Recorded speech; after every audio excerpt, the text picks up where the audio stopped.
আসসালামু আলাইকুম গাইজ, আমি আজকে আপনাদেরকে বলবো কিভাবে 500 টাকার ভিতরে আপনারা কিভাবে এফজেড বাইকের পিছনের যে ছোট মিনি মাডগার্ড থাকে ওইটা আর ইঞ্জিন গার্ড লাগাবেন। ঠিক আছে, সেটা আজকে আমি আমার এই ভিডিওতে বলবো। তাহলে চলুন শুরু করা যাক। প্রথমে আপনাকে আপনার এলাকার যতগুলা গ্যারেজ আছে গ্যারেজে গিয়ে আপনাকে খোঁজ করতে হবে যে আরটিআর 2V যে ইঞ্জিন গার্ড থাকে আছে কি, এটা আপনার কাছে আগে খোঁজ করতে হবে। মানে ভাঙা যেগুলো থাকে ওইগুলো অনেকে চেঞ্জ করে।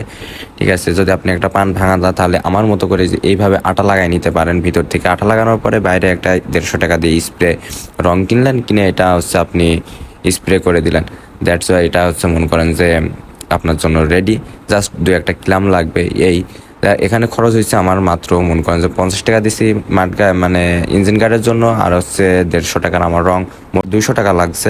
আর ভাই, বাইক মডিফাই করতে তেমন বেশি একটা টাকা লাগে না। ঠিক আছে, আসলে কথায় আছে না যে বুদ্ধি থাকলে ঘর জামাই থাকা লাগে না, বিষয়টা হইতেছে তেমন। আপনার যদি একটু বুদ্ধি থাকে তাহলে ভাই আপনি অল্প খরচে অনেক ভালো ভালো মডিফাই করতে পারবেন। যাই হোক, এগুলো বলতে বলতে আমার গাড়ির ইঞ্জিন গার্ড লাগানো শেষ। এখন আমি লাগাবো হচ্ছে পিছনে ছোট মাডগার্ড। আমার বাইকের পিছনে যে ছোট মাডগার্ড দেখতে পাচ্ছেন, যে জায়গায় এক্সেসরিজ বেছে না মোটরসাইকেল, ওই জায়গায় গেলে আপনারা পেয়ে যাবেন ওই দোকানে 300-350 যার কাছ থেকে যেমন পারে তেমন নেয়। ঠিক আছে, আমি 300 টাকা দিয়ে কিনছি এটা। আর এটা আমি নিজে লাগাইছি, এই জন্য মাডগার্ড লাগানোর ভিডিওটা দিতে পারলাম না। গাড়ির কিছু টুকিটাকি কাজ নিজে করা ভালো, কখন কোন জায়গায় লাগে তার কোনো ঠিক নেই। এই জন্য আমি কিছু কিছু কাজ নিজেই করি। ইঞ্জিন গার্ড এবং পিছনের মিনি মাডগার্ড লাগানোর পর বাইকটা অনেক ভালো লাগছিল। এটা দেখার পর কেউ ছাপড়েও বলবে না। আবার মনে করেন যারা ইয়াং জেনারেশন আছে তারাও বুঝবে যে না, বাইকটা ভালো লাগছে।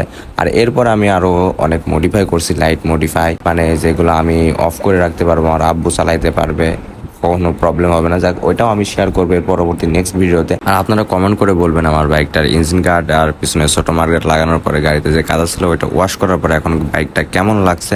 আর আমি নেক্সট ভিডিওতে আমি বলবো যে আমি কি কি মডিফাই করছি, রিভিউটা দিব। সো আজকের ভিডিও এই পর্যন্ত। সবাই ভালো থাকবেন, সুস্থ থাকবেন। বাই বাই, আল্লাহ হাফেজ।